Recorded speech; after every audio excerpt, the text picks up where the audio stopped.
Answer. Point of order? Point of order. I beg your pardon. Point of order, Materia Ture. Thank you very much, Mr Speaker. I just want to seek your clarification about an intervention that occurred earlier in question time around the process when a member takes offence. Earlier in question time, Mr Phil Goff took offence at a statement that the Speaker himself had made. In normal circumstances, the member who made the offending comment would be asked to withdraw without qualification that comment before then moving on to other business. I'm aware that this was an engagement between Mr Goff and the Speaker, but I would ask your clarification. Does that same requirement for an unreserved, unqualified withdrawal apply to the Chair as it does to other members?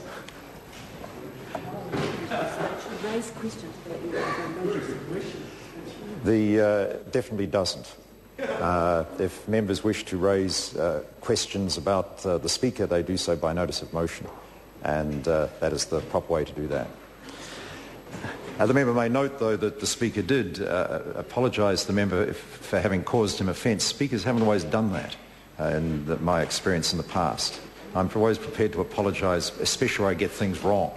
But my concern at that time, and speakers are not beyond getting things wrong, I fully accept that, but my concern at the time was simply tabling of documents has improved during the rest of the period of this question time, improved enormously, and so some good did come out of it, but I do apologise for the offence I caused at the time.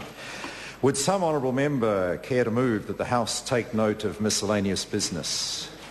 Speaker. The Honourable Bill English. Mr Speaker. Well, Mr Speaker, you do regularly offend members of the House, and I know you regard that as an important part of your job. Well, it's happy days in the Labor Party. Trevor lost his pills. Phil Goff lost his marbles. The caucus is losing its temper. David Cagle lost his respectable place in Labor Party history by being mixed up with David Cunliffe, and Chris Farfoy almost lost the unlosable seat. This is the Labor Party who set out with the tax campaign, and in the Mana by-election they buried the axe in their own back.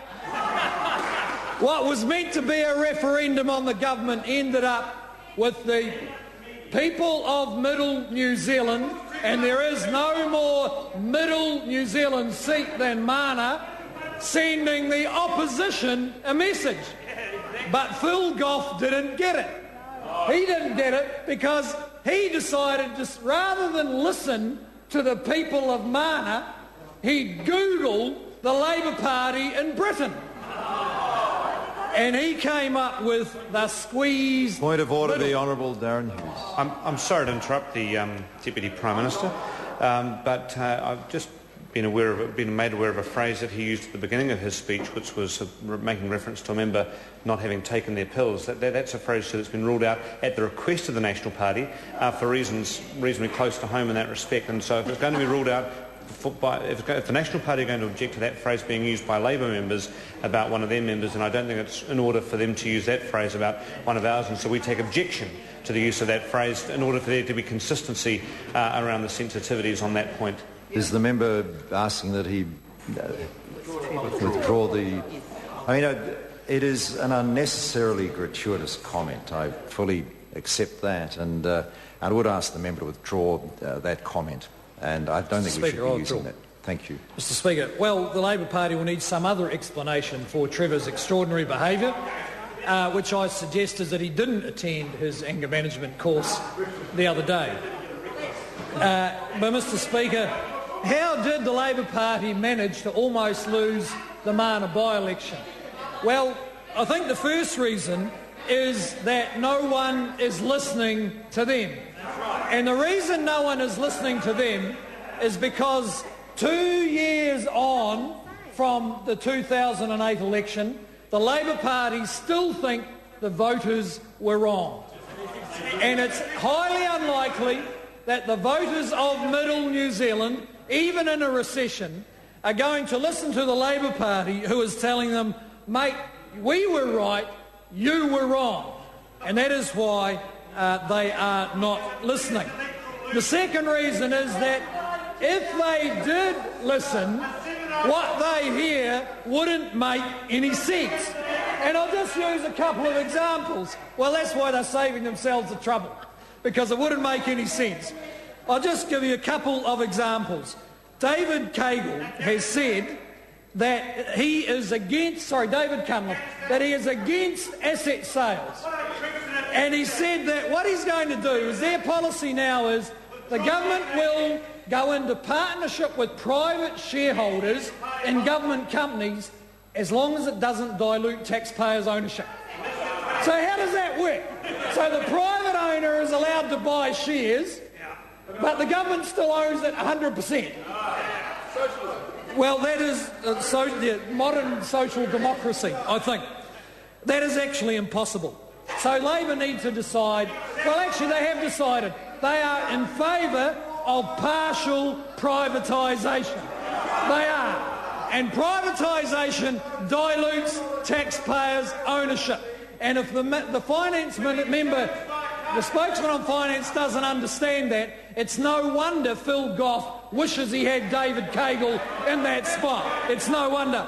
But that's just a little example. Here's a better example. The Labor Party have said in the last couple of weeks they are going to pay down debt faster than the national-led government. Okay? A very good question. How are they going to do that? The answer is they're going to spend more. That's how they're going to do it. And how do we know that? Well, because they're going to get rid of GST on food. That's apparently not going to cost anything. It's going to be a benefit to people who buy food and vegetables, but it's not going to cost anything. And the other reason we know they're going to spend more is because they oppose every single saving or reallocation that this government proposes. Every single one of them. No one in New Zealand believes that the Labor Party could run government without spending more and borrowing more. No one in New Zealand believes that. 500 million for sleepovers, plus the GST, that's 800 million, plus the $2.5 billion they're going to borrow to put in the government savings account. So that's 3.3 billion. And by adding more debt, they're going to bring it down faster. Bring back David Cagle. The Honourable Clayton Cosgrove.